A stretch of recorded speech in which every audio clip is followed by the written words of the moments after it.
It looks like I got a pretty busy start here so far. Look, we taking anything. Like, just take anything with a button. Look, we taking these. What is this thing? Who cares? We can fix it. Xbox.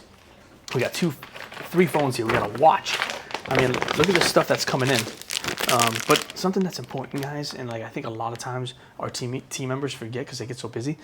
Don't leave this stuff out front. Like, put it in the back. That's why we have a back of the house. Protect the people's stuff. So it's important that we keep it back here, you know. So, so you know, doing some live repairs.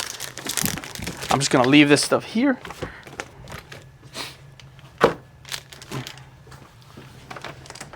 So these are like ready for pickup.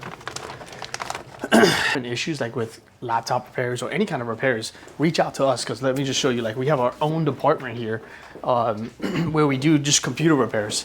So like, look at all these computer repairs that we're doing lively for all of our locations. So don't hesitate to reach out to us. We're here to support you too as well. So it's just important to recognize that there's other people out there that can do stuff that you can't, and that can really help increase your sales, because at the end of the day, you're just a drop-off spot, right? And it's okay to be that. So there's so many different other opportunities that you can really bring in. And I think another big opportunity that we continue to learn now is the buyback opportunity of electronics too as well. So say they don't want to fix it, or it's too expensive for them to fix, they can't afford it at the moment. Like